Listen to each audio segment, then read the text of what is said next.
Ah, the sweet smell of diplomatic arm twisting. Nothing screams America is respected again, quite like threatening a key trade ally with economic devastation unless they let you drop off deportees on military planes like some Amazon Prime return policy gone rogue. Welcome to the latest installment of Trump's hardline immigration crusade, where the art of the deal looks a whole lot like international extortion. A tariff-fueled temper tantrum. The drama began when Colombia's leftist president, Gustavo Petro, decided to put his foot down and say, "Hey, maybe we don't want our citizens flown back here in shackles on military flights." A reasonable request? You'd think. But in Trump's world, any sign of defiance must be met with the diplomatic equivalent of flipping over the Monopoly board. Within hours, Trump fired up his beloved Truth Social and declared economic war, threatening to slap a casual 25% tariff on all Colombian imports. Because nothing punishes an uncooperative government quite like making Americans pay more for their morning coffee and Valentine's Day roses. For a moment, it looked like we were on the brink of a full-blown trade war. Petro, in true populist fashion, clapped back, threatening retaliatory tariffs on U.S. goods and declaring that Colombia was the heart of the world, which is a nice sentiment, but unfortunately, the world economy doesn't run on poetic metaphors. Meanwhile, behind the scenes, his administration scrambled to de-escalate before the price of Colombian oil, coffee, and flowers shot up faster than Trump's blood pressure at a CNN town hall. The art of the forced deal. Fast forward a few days, and shock of all shocks, Colombia caved. Under the looming threat of economic collapse, or at least a very grumpy Starbucks CEO, Petro's administration agreed to accept deportees without limitation or delay. In other words, they let Trump's military flights land, waved the deportees in, and smiled through gritted teeth while Washington patted itself on the back for another victory.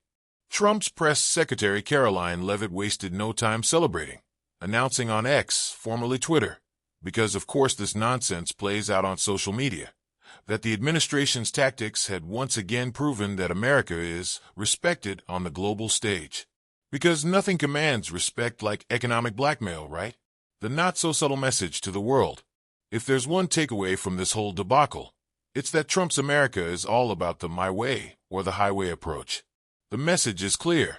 If you don't let us dump deportees on your doorstep, however we choose, we'll make sure your economy suffers. And if you do comply, well, congrats. You've successfully avoided economic ruin this time. But let's not pretend this was ever about mutual respect or even sound policy. This was about Trump flexing his political muscles, showing his base that he means business when it comes to deportations, and making an example out of a Latin American country that dared to question his methods. Because for Trump, immigration policy isn't about people. It's about power. The real cost of this power play. Of course, for ordinary Americans, this game of geopolitical chicken could have had some real consequences. Colombia is a major trade partner, and its exports are a staple of U.S. markets. Had the tariffs gone through, the cost of oil would have climbed, your morning coffee would have gotten pricier, and florists everywhere would have started charging extra for anything remotely resembling a rose. And let's be honest, the last thing this economy needs is another reason for millennials to panic over their oat milk lattes. Democratic Congresswoman Alexandria Ocasio-Cortez even jumped in to remind Americans that they would ultimately foot the bill for Trump's bravado. Trump is about to make every American pay even more for coffee, she quipped. And considering that most of the U.S. population runs on caffeine and spite, that's not a small thing. So what now? For now, the crisis is resolved. Colombia has agreed to take back its deportees. Trump gets to gloat about another policy win, and the tariffs are off the table.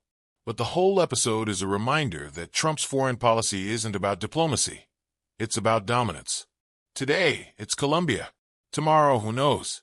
Mexico, Guatemala, Canada. Okay, maybe not Canada, but you get the idea. And if you think this was just a one-off stunt, think again. Trump has made it clear that his immigration strategy includes mass deportations, and you can bet this won't be the last time he uses economic pressure to make sure other countries fall in line. The question is, how many more nations are going to get steamrolled in the process? One thing's for sure. If you're a country that's even thinking about standing up to Trump's immigration tactics, you'd better make sure your trade agreements are airtight and your coffee exports aren't your Achilles heel.